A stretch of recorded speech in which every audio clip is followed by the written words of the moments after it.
Hi കൂട്ടുകാരെ, മാഷി ടീച്ചറിന്റെ പുതിയ വീഡിയോയിലേക്ക് എല്ലാവർക്കും സ്വാഗതം. ഇന്ന് നമ്മൾ ഡിസ്കസ് ചെയ്യാൻ പോകുന്നത് 5ാം ക്ലാസ്സിലെ ബേസിക് സയൻസിലെ പാദവാർഷിക പരീക്ഷയായിട്ട് ബന്ധപ്പെട്ട കുറച്ച് മോഡൽ ക്വസ്റ്റ്യൻസ് ആണ്. ഓക്കെ അല്ലേ? നമ്മൾ കുറച്ച് ക്വസ്റ്റ്യൻസ് ആണ് ഇന്ന് ഡിസ്കസ് ചെയ്യാൻ പോകുന്നത്. നമ്മുടെ പരീക്ഷ ഓഗസ്റ്റ് 10 കൂടി തുടങ്ങുന്നതാണ് അറിഞ്ഞത് അല്ലെ. അപ്പൊ അതുമായിട്ട് ബന്ധപ്പെട്ട് നമുക്ക് കുറച്ച് ക്വസ്റ്റ്യൻസ് ഇന്ന് പരിചയപ്പെടാം. എല്ലാവരും റെഡി അല്ലേ? അപ്പോൾ 1 by 1 ആയിട്ട് നമുക്ക് ഓരോ ക്വസ്റ്റ്യൻസും ഡിസ്കസ് ചെയ്ത് പോവാം. ഫസ്റ്റ് ക്വസ്റ്റ്യനിൽ തന്നെ ഇവിടെ ഒരു ചിത്രമാണ് കൊടുത്തിട്ടുള്ളത്. Observe the picture. ഈ ഒരു ചിത്രം നിരീക്ഷിച്ചേ. ഈ ചിത്രം നിരീക്ഷിച്ചിട്ട് അതുമായിട്ട് ബന്ധപ്പെട്ട കുറച്ച് ക്വസ്റ്റ്യൻസ് ആണ് ഇവിടെ കൊടുത്തിട്ടുള്ളത്. ABCD എന്നിങ്ങനെ 1-2 ക്വസ്റ്റ്യൻസ് ആണ് ഇവിടെ കൊടുത്തിട്ടുള്ളത്. ഫസ്റ്റ് ക്വസ്റ്റ്യൻ ഒന്ന് വായിച്ചു നോക്കിയേ.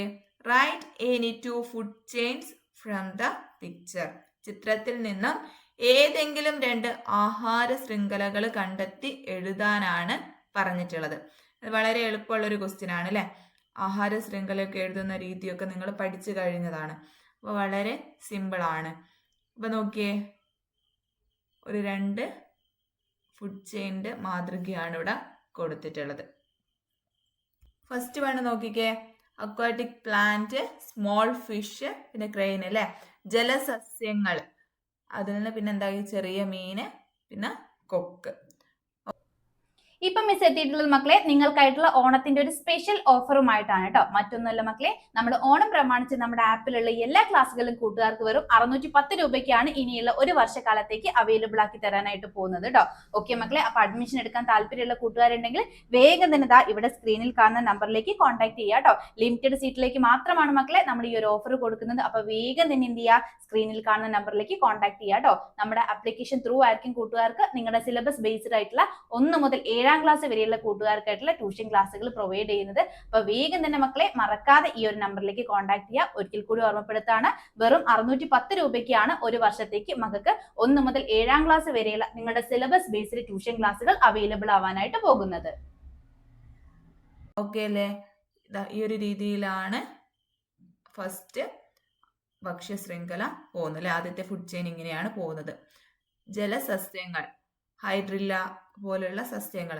അപ്പൊ അത് നിങ്ങൾ മെൻഷൻ ചെയ്യണമെന്നില്ല, ജലസസ്യങ്ങൾ എഴുതാം.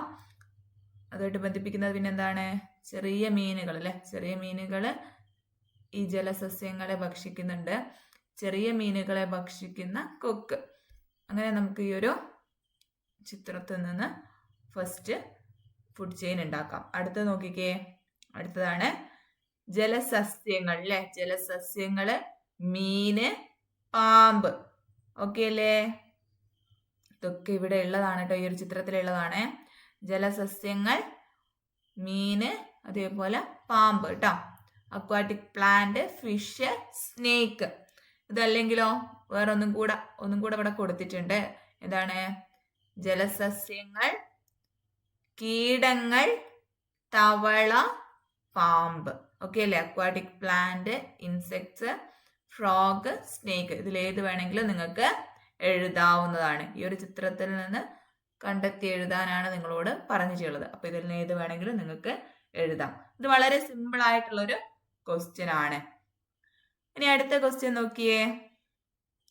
Which organism is the first link in each of the food chains you have written? To which category do this link belongs? അല്ലെ, നിങ്ങൾ തയ്യാറാക്കിയ ആഹാര ശൃംഖലകളിലെ ഓരോന്നിലെയും ആദ്യത്തെ കണ്ണി ഏത് ജീവിയാണ്? ഈ കണ്ണി ഏത് വിഭാഗത്തിൽ ഉൾപ്പെടുന്നു എന്നാണ് ചോദിച്ചിട്ടുള്ളത്. ഓക്കെ, നമുക്ക് ഇത് വെച്ചിട്ട് തന്നെ പറയാം. ഏതാണ് മക്കളെ? ആദ്യത്തെ കണ്ണി ജലസസ്യങ്ങളാണ് അല്ലെ. അല്ലെ മക്കളെ? അക്വാറ്റിക് പ്ലാന്റ്സ് ആണ് അല്ലെ. അപ്പൊ ഇത് ഏത് വിഭാഗത്തിലാണ് പെടുന്നത്? ഉൽപാദകർ അല്ലെ, പ്രൊഡ്യൂസേഴ്സിലാണ് വരുന്നത്. ഓക്കെ അല്ലേ? എന്താണ് ഈ ഉൽപാദകർ എന്ന് പറയുന്നത്? പ്രകാശ സംശ്ലേഷണത്തിലൂടെ സ്വന്തമായി ഭക്ഷണം നിർമ്മിക്കുന്ന ജീവികളാണ് ഉൽപാദകർ. ഓക്കെ അല്ലേ? Plants that prepare their own food through photosynthesis. Okay അല്ലേ മക്കളെ? അപ്പൊ ആദ്യത്തെ കണ്ണി ജലസസ്യങ്ങളാണ്. അവർ ഏത് വിഭാഗത്തിൽ പെടുന്നു എന്ന് ചോദിച്ചാൽ ഉൽപാദകർ, പ്രൊഡ്യൂസേഴ്സ് എന്നുള്ളത് എഴുതിക്കോളുക. വളരെ സിമ്പിൾ ആണ് കേട്ടോ.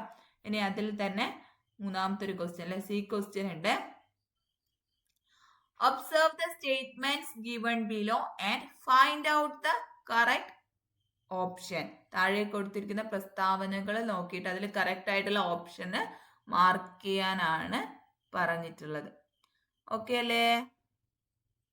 അപ്പൊ ഓരോ സ്റ്റേറ്റ്മെന്റ് ആയിട്ട് നമുക്ക് നോക്കാം കേട്ടോ. First one, anthocyanin is the pigment which gives yellow colour to yellow medium flower. മഞ്ഞ അരളിപ്പൂവിന് മഞ്ഞ നിറം നൽകുന്ന വർണ്ണകമാണ് ആൻഡോസയാനിൻ. സെക്കൻഡ് ക്വസ്റ്റ്യൻ നോക്കിയേ. Xanthophyll is the pigment which gives orange colour to carrot. അല്ലെ, ക്യാരറ്റിന് ഓറഞ്ച് നിറം നൽകുന്ന വർണ്ണകമാണ് സാന്തോഫിൽ. അടുത്തതാണ്, anthocyanin gives red colour to red rose. ചുവന്ന റോസാപ്പൂവിന് ചുവപ്പു നിറം നൽകുന്ന വർണ്ണകമാണ് anthocyanin. Next, xanthophyll gives yellow colour to marigold. അല്ലെ, മഞ്ഞ ജമന്തി പൂവിന് മഞ്ഞ നിറം നൽകുന്ന വർണ്ണകമാണ് സാന്തോഫിൽ. അപ്പൊ ഇതിൽ ഏതൊക്കെയാണ് ശരിയായിട്ടുള്ളത്? നമ്മൾ വർണ്ണകത്തെ കുറിച്ചൊക്കെ പഠിച്ചതാണ് അല്ലെ. അപ്പൊ അത് വെച്ചൊന്ന് നോക്കിയേ, ഏതാണ് ശരി മക്കളെ, പറയൂ. ഏതൊക്കെയായിരുന്നു മക്കളെ? ക്ലോറോഫില് സസ്യങ്ങൾക്ക് പച്ച നിറം നൽകുന്നു എന്ന് നമ്മൾ പഠിച്ചു അല്ലെ. അതേപോലെ തന്നെ ആൻഡോസയാനിൻ സസ്യങ്ങൾക്ക് ചുവപ്പ് നിറം നൽകുന്നു, അല്ലെങ്കിൽ ഒരു പർപ്പിൾ കളർ അല്ലെ, റെഡിഷ് കളർ ആണ് നൽകുന്നത്. ഇനി കെരോട്ടിനാണെങ്കിലോ, കെരോട്ടിനാണെങ്കിൽ ഓറഞ്ച് നിറം അല്ലെങ്കിൽ ഒരു മഞ്ഞ കലർന്ന ഓറഞ്ച് നിറാണ് കൊടുക്കുന്നത്. സാന്തോഫിൽ ആണെങ്കിൽ മഞ്ഞ നിറാണ് കൊടുക്കുന്നത്. സാന്തോഫിൽ മഞ്ഞ നിറം, കരോട്ടിന് ഓറഞ്ച് നിറം, ആൻഡോസയാനിൻ ചുവപ്പ് നിറം. അപ്പൊ അങ്ങനെ വെച്ച് നോക്കുമ്പോ ഇതിൽ ഏതൊക്കെയാ ശരി? നോക്കിക്കേ, ഏതൊക്കെയാണ് ശരി മക്കളെ? ഫസ്റ്റ് വൺ, മഞ്ഞ അരളിപ്പൂവിന് മഞ്ഞ നിറം നൽകുന്ന വർണ്ണകമാണ് ആൻഡോസയാനിൻ. ആണോ? അല്ലല്ലേ, അത് തെറ്റാണ്. ആൻഡോസയാനിൻ ഒരിക്കലും മഞ്ഞ നിറം നൽകൂല, പകരം എന്ത് നിറം കൊടുക്കുന്നത്? ചുവപ്പ് നിറാണ് കൊടുക്കുന്നത്. ക്യാരറ്റിന് ഓറഞ്ച് നിറം നൽകുന്ന വർണ്ണകമാണ്. കൂട്ടുകാരെ, നിങ്ങൾക്ക് വെറും 10 ദിവസം കൊണ്ട് ഹിന്ദി പഠിക്കാൻ ആഗ്രഹമുണ്ടോ?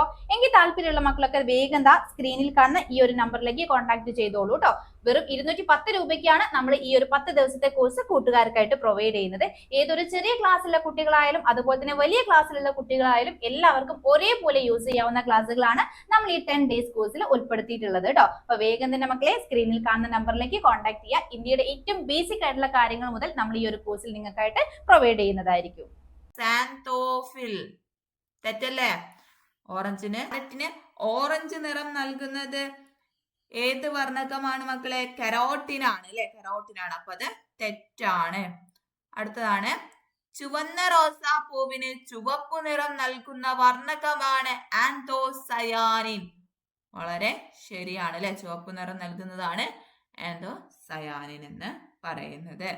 അടുത്തതാണ് മക്കളെ, മഞ്ഞ ജമന്തി പൂവിന് മഞ്ഞ നിറം നൽകുന്ന വർണ്ണകമാണ് സാന്തോഫിൽ. ശരിയല്ലേ? സാന്തോഫില് മഞ്ഞ നിറം നൽകുന്ന വർണ്ണകമാണ്. അപ്പൊ ഇതിൽ ഏത് ഓപ്ഷനാ മക്കളെ കറക്റ്റ്? 3ഉം 4ഉം അല്ലെ, 3ഉം 4ഉം കറക്റ്റ് ആണ് എന്ന് വരുന്ന ഓപ്ഷൻ ആണ് ശരി. ഇതാ സി ആണ് ശരി. ഓക്കെ അല്ലേ? അപ്പൊ ഇതിനൊക്കെ ആൻസർ ചെയ്യാൻ പറ്റണമെങ്കിൽ ഡീപ്പായിട്ടുള്ള നോളജ് ആവശ്യമാണ്. എന്താണ് വർണ്ണകം എന്ന് അറിഞ്ഞിരിക്കണം, അതേപോലെ ഓരോ വർണ്ണകത്തെ കുറിച്ചും ഡീറ്റെയിൽ ആയിട്ട് അറിഞ്ഞിരിക്കണം. ഇങ്ങനെയാണ് ക്വസ്റ്റ്യൻ വരിക. ഓക്കെ അല്ലേ? അപ്പൊ ഓരോന്നും ഡീറ്റെയിൽ ആയിട്ട് പഠിക്കണം. ഇനി അടുത്ത ക്വസ്റ്റ്യനിലേക്ക് പോകാം കേട്ടോ.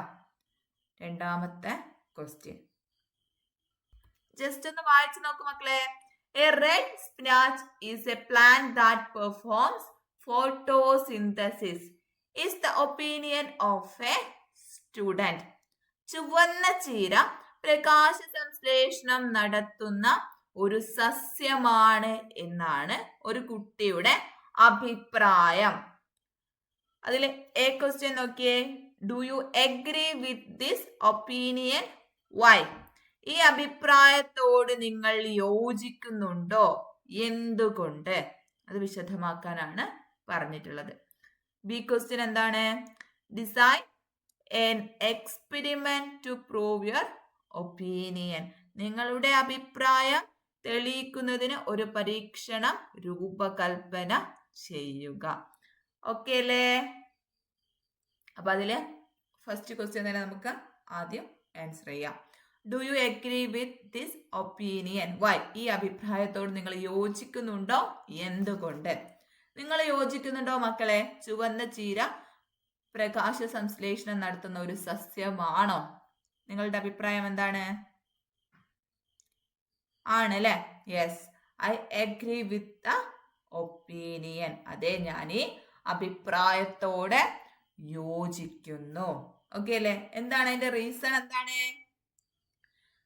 ചുവന്ന ചീരയ്ക്ക് ചുവപ്പ് അല്ലെങ്കിൽ പർപ്പിൾ നിറമുണ്ടെങ്കിലും പ്രകാശ സംശ്ലേഷണം നടത്തുവാൻ സഹായിക്കുന്ന ഇംഗ്ലീഷ് സംസാരിക്കാൻ എല്ലാ കൂട്ടുകാർക്കും ഇഷ്ടമായിരിക്കും അല്ലേ? അപ്പൊ ഇതാ 10 ഡേയ്സിന്റെ ഒരു സ്പോക്കൺ ഇംഗ്ലീഷ് കോഴ്സുമായിട്ടാണ് മിസ് എത്തിയിട്ടുള്ളത് കേട്ടോ. 10 ദിവസത്തെ ഈ ഒരു സ്പോക്കൺ ഇംഗ്ലീഷിന് വെറും 210 രൂപ മാത്രമാണ് മക്കളെ നിങ്ങൾക്ക് ഫ്രീ ആയിട്ട് വരുന്നത്.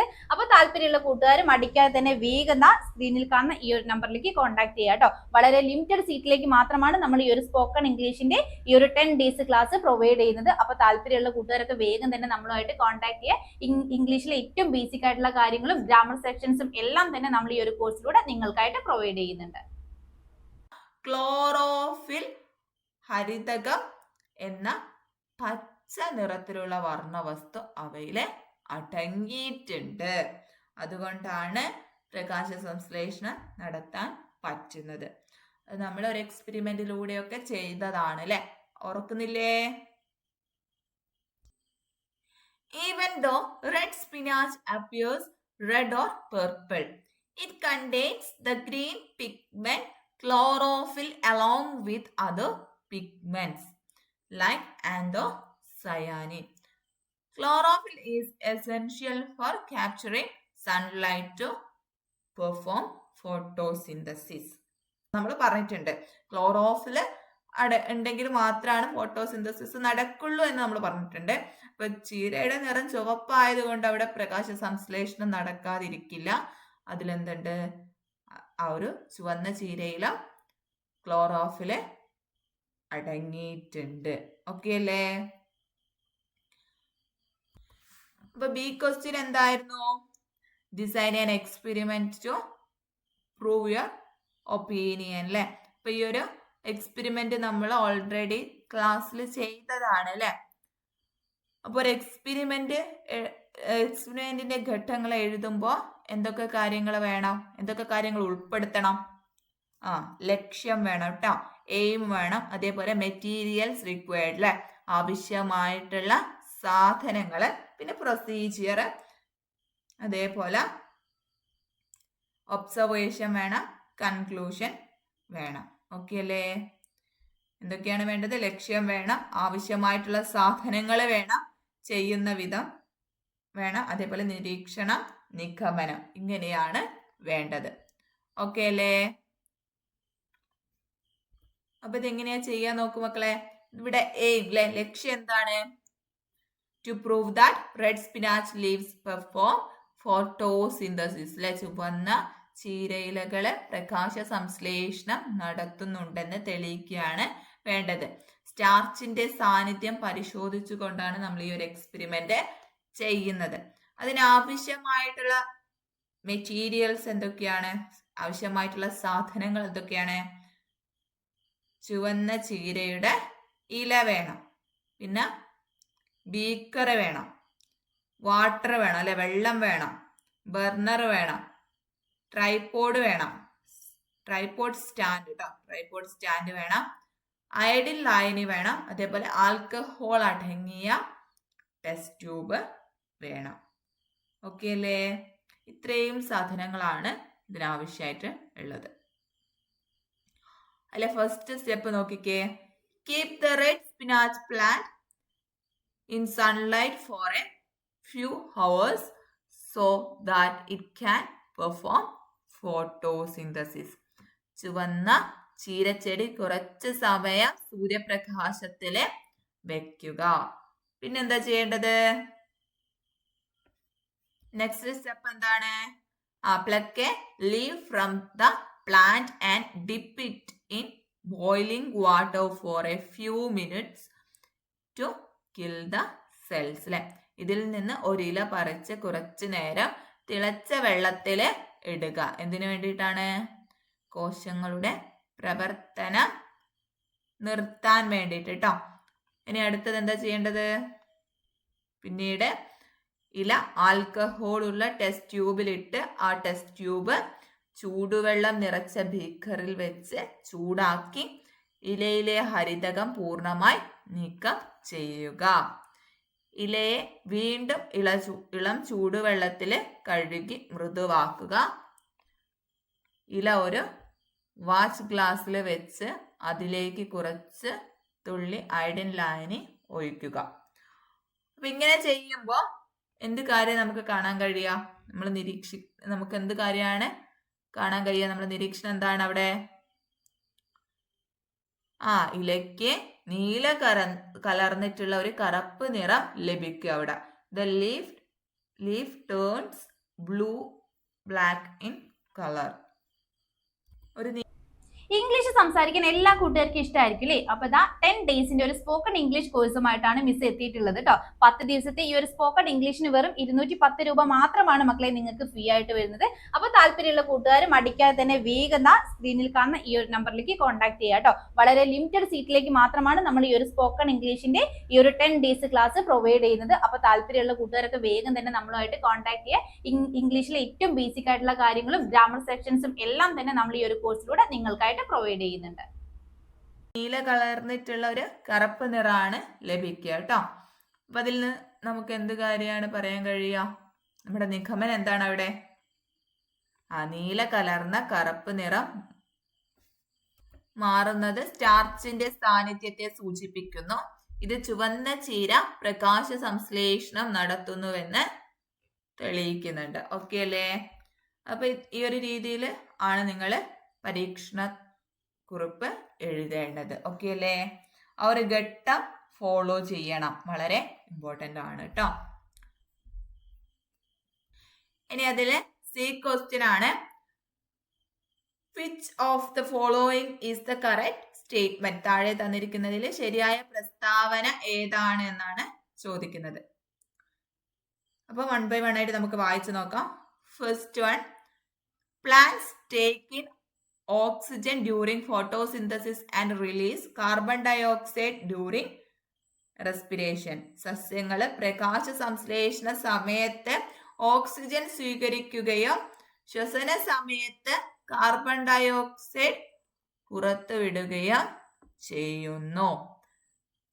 അടുത്തത്, plants release carbon dioxide during photosynthesis and take in carbon dioxide during respiration. സസ്യങ്ങൾ പ്രകാശ സംശ്ലേഷണ സമയത്ത് കാർബൺ ഡയോക്സൈഡ് പുറത്തു വിടുകയും ശ്വസന സമയത്ത് കാർബൺ ഡയോക്സൈഡ് സ്വീകരിക്കുകയും ചെയ്യുന്നു. മൂന്നാമത്തത്, plants release carbon dioxide during photosynthesis and take in oxygen during respiration. സസ്യങ്ങള് പ്രകാശ സംശ്ലേഷണ സമയത്ത് കാർബൺ ഡയോക്സൈഡ് പുറത്തുവിടുകയും ശ്വസന സമയത്ത് ഓക്സിജൻ സ്വീകരിക്കുകയും ചെയ്യുന്നു. Next one, plants take in carbon dioxide during photosynthesis and take in oxygen during respiration. സസ്യങ്ങൾ പ്രകാശ സംശ്ലേഷണ സമയത്ത് കാർബൺ ഡയോക്സൈഡ് സ്വീകരിക്കുകയും ശ്വസന സമയത്ത് ഓക്സിജൻ സ്വീകരിക്കുകയും ചെയ്യുന്നു. അപ്പൊ ഇതിങ്ങനെ കാണുമ്പോൾ നിങ്ങൾക്ക് ചിലപ്പോൾ കൺഫ്യൂഷൻ ആവും. ജസ്റ്റ് നിങ്ങളൊന്ന് നോട്ട് ചെയ്ത് വെക്കാം. എങ്ങനെയാണ് എന്നുള്ളത് നമ്മൾ പഠിച്ചു കഴിഞ്ഞതാണ് അല്ലെ. ഇത് വളരെ ഇമ്പോർട്ടന്റ് ആണ് എന്ന് ടീച്ചർ അന്നേ പറഞ്ഞതാണ്. ഇങ്ങനെ തിരിച്ചും മറിച്ചൊക്കെ ക്വസ്റ്റ്യൻ ചോദിക്കുക, അപ്പൊ ഒന്നും തെറ്റിപ്പോവാൻ പാടില്ല. അപ്പൊ സസ്യങ്ങള് ഫോട്ടോസിന്തസിന്റെ ടൈമില് കാർബൺ ഡയോക്സൈഡ് സ്വീകരിച്ച് ഓക്സിജൻ പുറത്തു വിടുകയാണ് ചെയ്യുന്നത്. ശ്വസന സമയത്തോ സസ്യങ്ങളും നമ്മളെ പോലെ തന്നെ ശ്വസിക്കുന്നത് ഓക്സിജൻ ആണ്, പുറന്തള്ളുന്നത് കാർബൺ ഡയോക്സൈഡ് ആണ്. വളരെ ഇമ്പോർട്ടന്റ് ആണ്. അപ്പൊ ഇതിലേതൊക്കെയാണ് ശരിയായിട്ട് വരിക? സസ്യങ്ങള് പ്രകാശ സംശ്ലേഷണ സമയത്ത് ഓക്സിജൻ സ്വീകരിക്കുകയും ശ്വസന സമയത്ത് കാർബൺ ഡയോക്സൈഡ് പുറത്തു വിടുകയും ചെയ്യുന്നു. കറക്റ്റ് ആണോ? പ്രകാശ സംശ്ലേഷണ സമയത്ത് സസ്യങ്ങള് ഓക്സിജൻ അല്ല അല്ലെ, കാർബൺ ഡയോക്സൈഡ് ആണ് സ്വീകരിക്കുന്നത്. ശ്വസന സമയത്ത് കാർബൺ ഡയോക്സൈഡ് പുറത്തു വിടുന്നു. അത് ശരിയാണ്, പക്ഷെ ഇത് തെറ്റാണ്. ഓക്കെ അല്ലേ? അടുത്തത്, സസ്യങ്ങൾ പ്രകാശ സംശ്ലേഷണ സമയത്ത് കാർബൺ ഡയോക്സൈഡ് പുറത്തു വിടുകയും ശ്വസന സമയത്ത് കാർബൺ ഡയോക്സൈഡ് സ്വീകരിക്കുകയും ചെയ്യുന്നു. സസ്യങ്ങൾ പ്രകാശ സംശ്ലേഷണ സമയത്ത് കാർബൺ ഡയോക്സൈഡ് സ്വീകരിക്കുകയാണ് ചെയ്യുന്നത്. ഓക്കെ അല്ലേ? ശ്വസന സമയത്ത് കാർബൺ ഡയോക്സൈഡ് പുറത്തു വിടുകയാണ് ചെയ്യുന്നത്, സ്വീകരിക്കുന്നത് ഓക്സിജൻ ആണ്. അപ്പൊ അതും തെറ്റാണ്. ആദ്യത്തെ രണ്ടും തെറ്റാണ്. മൂന്നാമത്തത്, സസ്യങ്ങൾ പ്രകാശ സംശ്ലേഷണ സമയത്ത് കാർബൺ ഡയോക്സൈഡ് പുറത്തുവിടുകയും ശ്വസന സമയത്ത് ഓക്സിജൻ സ്വീകരിക്കുകയും ചെയ്യുന്നു. ഓക്സിജൻ സ്വീകരിക്കുന്നു എന്നുള്ളത് ശരിയാണ്. എന്നാൽ പ്രകാശ സംശ്ലേഷണ സമയത്ത് കാർബൺ ഡയോക്സൈഡ് പുറത്തുവിടുകയല്ല ചെയ്യുന്നത്, സ്വീകരിക്കുകയാണ് ചെയ്യുന്നത്. അപ്പൊ നാലാമത്തെ നോക്കിയേ. കൂട്ടുകാരെ, നിങ്ങൾക്ക് വെറും 10 ദിവസം കൊണ്ട് ഹിന്ദി പഠിക്കാൻ ആഗ്രഹമുണ്ടോ? എങ്കിൽ താല്പര്യമുള്ള മക്കളൊക്കെ വേഗം സ്ക്രീനിൽ കാണുന്ന ഈ ഒരു നമ്പറിലേക്ക് കോൺടാക്ട് ചെയ്തോളൂ കേട്ടോ. വെറും 210 രൂപയ്ക്കാണ് നമ്മൾ ഈ ഒരു 10 ദിവസത്തെ കോഴ്സ് കൂട്ടുകാർക്കായിട്ട് പ്രൊവൈഡ് ചെയ്യുന്നത്. ഏതൊരു ചെറിയ ക്ലാസ്സിലുള്ള കുട്ടികളായാലും അതുപോലെ തന്നെ വലിയ ക്ലാസ്സിലുള്ള കുട്ടികളായാലും എല്ലാവർക്കും ഒരേപോലെ യൂസ് ചെയ്യാവുന്ന ക്ലാസ്സുകളാണ് നമ്മൾ ഈ 10 ഡേയ്സ് കോഴ്സിൽ ഉൾപ്പെടുത്തിയിട്ടുള്ളത് കേട്ടോ. അപ്പൊ വേഗം തന്നെ മക്കളെ സ്ക്രീനിൽ കാണുന്ന നമ്പറിലേക്ക് കോൺടാക്ട് ചെയ്യുക. ഇന്ത്യയുടെ ഏറ്റവും ബേസിക് ആയിട്ടുള്ള കാര്യങ്ങൾ മുതൽ നമ്മൾ ഈ ഒരു കോഴ്സിൽ നിങ്ങൾക്കായിട്ട് പ്രൊവൈഡ് ചെയ്യുന്നതായിരിക്കും. സസ്യങ്ങൾ പ്രകാശ സംശ്ലേഷണ സമയത്ത് കാർബൺ ഡയോക്സൈഡ് സ്വീകരിക്കുന്നു. കറക്റ്റ് ആണ് അല്ലെ? കാർബൺ ഡയോക്സൈഡ് സ്വീകരിക്കുന്നു എന്നുള്ളത് കറക്റ്റ് ആണ്. ശ്വസന സമയത്ത് ഓക്സിജനുമാണ് സ്വീകരിക്കുന്നത്. വളരെ കറക്റ്റ് ആണ്. അപ്പൊ 4 മാത്രമാണ് ശരി. അപ്പൊ ഓപ്ഷൻ ഡി ആണ് ഉത്തരം. ഓക്കെ അല്ലേ? ഇങ്ങനെ തിരിച്ചും മറിച്ചൊക്കെ ക്വസ്റ്റ്യൻ വരാട്ടോ. അപ്പൊ കൃത്യമായിട്ട് വായിച്ചിട്ട് മാത്രം ഉത്തരം എഴുതുക. ഇങ്ങനെയൊക്കെ കണ്ടാൽ ചിലപ്പോൾ തെറ്റിപ്പോവാൻ സാധ്യതയുണ്ട്. കറക്റ്റ് ആയിട്ട് 1-2 തവണ ക്വസ്റ്റ്യൻ വായിച്ചതിന് ശേഷം മാത്രം ഉത്തരത്തിലേക്ക് പോവാം. ഓക്കെ അല്ലേ? സസ്യങ്ങള് പ്രകാശ സംശ്ലേഷണ സമയത്ത് കാർബൺ ഡയോക്സൈഡ് സ്വീകരിക്കുകയും ഓക്സിജൻ പുറന്തള്ളുകയും ചെയ്യുന്നു. ശ്വസന സമയത്ത് ഓക്സിജൻ സ്വീകരിക്കുകയും കാർബൺ ഡയോക്സൈഡ് പുറന്തള്ളുകയും ചെയ്യുന്നു. ആ ഒരു പോയിന്റ് വളരെ ഇമ്പോർട്ടന്റ് ആണ്, നോട്ട് ചെയ്ത് വെക്കണം. ഇനി അടുത്തത് മൂന്നാമത്തെ ക്വസ്റ്റ്യൻ ആണ് കേട്ടോ. ഇവിടെ 2-ല് ബി എന്ന് കൊടുത്തത് ഓർ ക്വസ്റ്റ്യൻ ആയിരുന്നു, അതുകൊണ്ടാണ് കേട്ടോ. ഓക്കെ, അപ്പൊ നമ്മൾ മൂന്നാമത്തെ ക്വസ്റ്റ്യനിലേക്ക് കിടക്കുകയാണ്. Observe the pictures. അപ്പൊ ഈ ഒരു ചിത്രം കാണുമ്പോൾ തന്നെ ഇത് എന്തൊക്കെയാണ് എന്നുള്ളത് നിങ്ങൾക്കൊരു ധാരണ ഉണ്ടായിട്ടുണ്ടാവുന്ന ഒരു വിശ്വസിക്കുകയാണേ. നമ്മൾ ഇതൊക്കെ ഡീറ്റെയിൽ ആയിട്ട് പഠിച്ചതാണ് കേട്ടോ. All the plants shown in the picture grow depending on other plants. ചിത്രത്തിൽ നൽകിയിരിക്കുന്ന സസ്യങ്ങളെല്ലാം മറ്റ് സസ്യങ്ങളെ ആശ്രയിച്ച് വളരുന്നവയാണ്. Identify the name the plants which among these are semi parasite, total parasite and epiphyte. എന്താണ് നിങ്ങളോട് ചോദിച്ചിട്ടുള്ളത്? ഇവയിൽ അർദ്ധപരാതം, പൂർണ്ണപരാതം, എപ്പിഫൈറ്റ് എന്നിവ ഏതെല്ലാം എന്ന് കണ്ടെത്തി സസ്യങ്ങളുടെ പേരെഴുതാനാണ് പറഞ്ഞിട്ടുള്ളത്. അപ്പൊ നമുക്ക് നോക്കാം ഏതൊക്കെയാണ്. ഒന്നാമത്തെ ചിത്രത്തിലുള്ളത് എന്താണ് മക്കളെ? കസ്ക്യൂട്ടി ആണ് അല്ലെ, മൂടില്ലാത്ത ആളിയാണ്. അത് പൂർണ്ണ പരാതാണ് അല്ലെ, അതായത് ടോട്ടൽ പാരസൈറ്റ് ആണ്. ഓക്കെ അല്ലേ? ഇനി അടുത്തത് രണ്ടാമത്തത് ലൊറാന്തസ് ആണ് അല്ലെ. ലൊറാന്തസ് അർദ്ധപരാതാണ് കേട്ടോ, അതായത്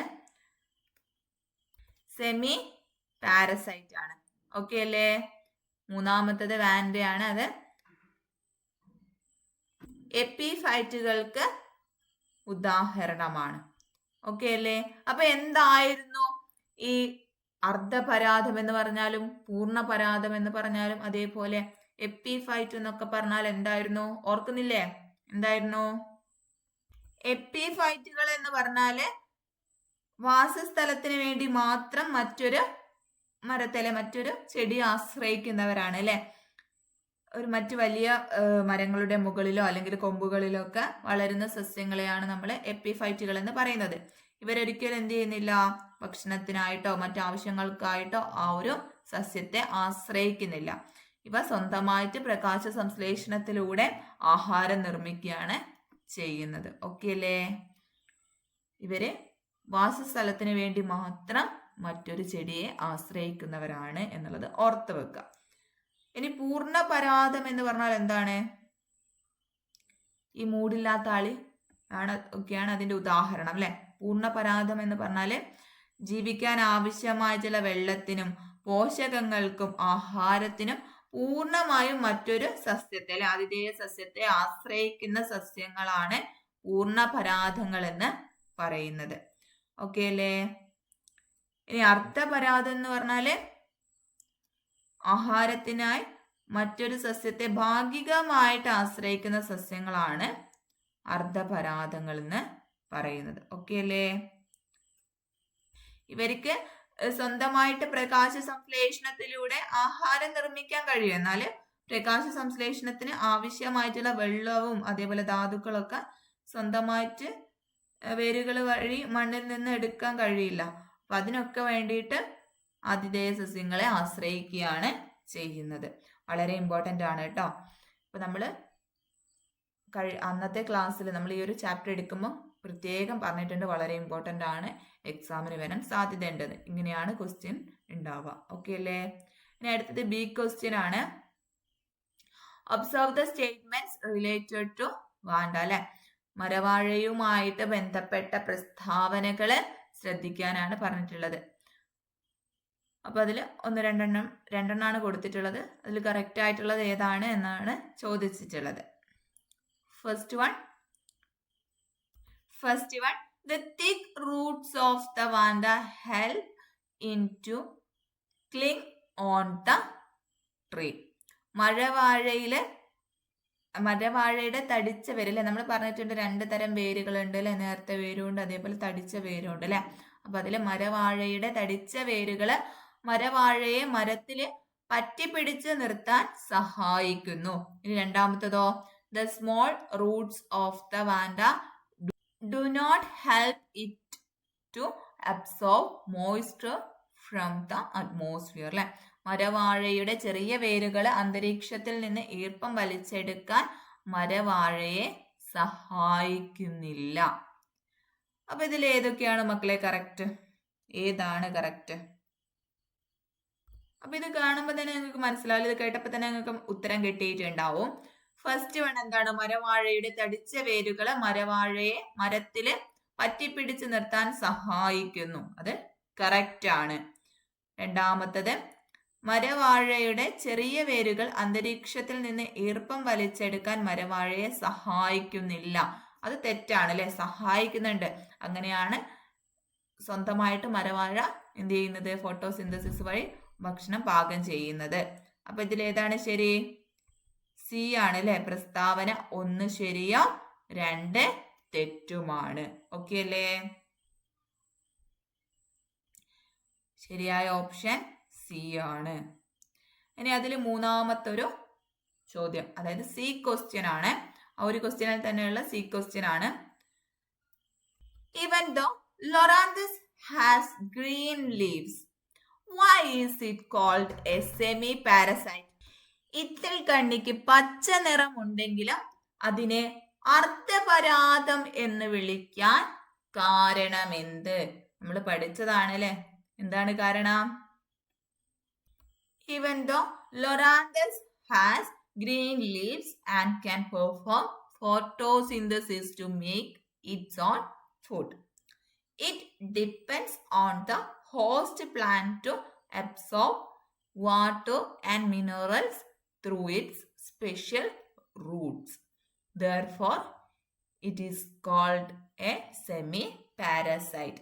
ലോറാന്തസിന് പച്ച ഇലകൾ ഉണ്ടെങ്കിലും, അതായത് ഇത്തൽക്കണ്ണി കേട്ടോ, ലോറാന്തസ് എന്ന് പറഞ്ഞാൽ ഇത്തൽക്കണ്ണിയാണ്. ലോറാന്തസിന് പച്ച ഇലകൾ ഉണ്ടെങ്കിലും പ്രകാശ സംശ്ലേഷണത്തിന് ആവശ്യമായ വെള്ളവും ലവണവും ആഗിരണം ചെയ്യാൻ ഇത് ആശ്രയിക്കുന്നത് ആതിഥേയ സസ്യത്തെയാണ്. അതുകൊണ്ടാണ് ഇതിനെ അർദ്ധപരാതമെന്ന് പറയുന്നത്. ഓക്കെ അല്ലേ? സെമി പാരസൈറ്റ് എന്ന് പറയുന്നത്. അങ്ങനെ വിളിക്കാൻ ഇപ്പൊ മിസ് എത്തിയിട്ടുള്ളത് മക്കളെ നിങ്ങൾക്കായിട്ടുള്ള ഓണത്തിന്റെ ഒരു സ്പെഷ്യൽ ഓഫറുമായിട്ടാണ് കേട്ടോ. മറ്റൊന്നുമല്ല മക്കളെ, നമ്മുടെ ഓണം പ്രമാണിച്ച് നമ്മുടെ ആപ്പിലുള്ള എല്ലാ ക്ലാസ്സുകളും കൂട്ടുകാർക്ക് വെറും 610 രൂപയ്ക്കാണ് ഇനിയുള്ള ഒരു വർഷക്കാലത്തേക്ക് അവൈലബിൾ ആക്കി തരാനായിട്ട് പോകുന്നത് കേട്ടോ. ഓക്കെ മക്കളെ, അപ്പൊ അഡ്മിഷൻ എടുക്കാൻ താല്പര്യമുള്ള കൂട്ടുകാരുണ്ടെങ്കിൽ വേഗം തന്നെ ദാ ഇവിടെ സ്ക്രീനിൽ കാണുന്ന നമ്പറിലേക്ക് കോൺടാക്ട് ചെയ്യുക കേട്ടോ. ലിമിറ്റഡ് സീറ്റിലേക്ക് മാത്രമാണ് മക്കളെ നമ്മൾ ഈ ഒരു ഓഫർ കൊടുക്കുന്നത്. അപ്പൊ വേഗം തന്നെ എന്ത് ചെയ്യുക, സ്ക്രീനിൽ കാണുന്ന നമ്പറിലേക്ക് കോൺടാക്ട് ചെയ്യുക കേട്ടോ. നമ്മുടെ ആപ്ലിക്കേഷൻ ത്രൂ ആയിരിക്കും കൂട്ടുകാർക്ക് നിങ്ങളുടെ സിലബസ് ബേസ്ഡ് ആയിട്ടുള്ള 1 മുതൽ 7ാം ക്ലാസ് വരെയുള്ള കൂട്ടുകാർക്കായിട്ടുള്ള ട്യൂഷൻ ക്ലാസ്സുകൾ പ്രൊവൈഡ് ചെയ്യുന്നത്. അപ്പൊ വേഗം തന്നെ മക്കളെ മറക്കാതെ ഈ ഒരു നമ്പറിലേക്ക് കോൺടാക്ട് ചെയ്യുക. ഒരിക്കൽ കൂടി ഓർമ്മപ്പെടുത്താണ്, വെറും 610 രൂപയ്ക്കാണ് ഒരു വർഷത്തേക്ക് മക്കൾക്ക് 1 മുതൽ 7ാം ക്ലാസ് വരെയുള്ള നിങ്ങളുടെ സിലബസ് ബേസ്ഡ് ട്യൂഷൻ ക്ലാസ്സുകൾ അവൈലബിൾ ആവാനായിട്ട് പോകുന്നത്. കാരണം ഇതാണ്, വളരെ ഇമ്പോർട്ടന്റ് ആണ് കേട്ടോ. ഓക്കെ അല്ലേ? അപ്പൊ നമ്മൾ ഇന്ന് കുറച്ച് ക്വസ്റ്റ്യൻസ് ആണ് ഡിസ്കസ് ചെയ്തത്. അതിൽ നിന്ന് നിങ്ങൾക്ക് വ്യക്തമായിട്ടുണ്ടാവും നമ്മൾ പഠിച്ച ഓരോ ടോപ്പിക്കിൻ്റെയും ഇമ്പോർട്ടൻസ് അല്ലേ? എല്ലാ ഭാഗത്തു നിന്നും ക്വസ്റ്റ്യൻസ് വന്നിട്ടുണ്ട്. അപ്പം ഇതിൻ്റെ ബാക്കി ഭാഗം നമുക്ക് അടുത്ത ക്ലാസ്സിൽ ഡിസ്കസ് ചെയ്യാം കേട്ടോ. അപ്പോൾ ഇന്നത്തെ ക്ലാസ് ഇവിടെ വൈൻഡപ്പ് ചെയ്യാണ്. Thank you.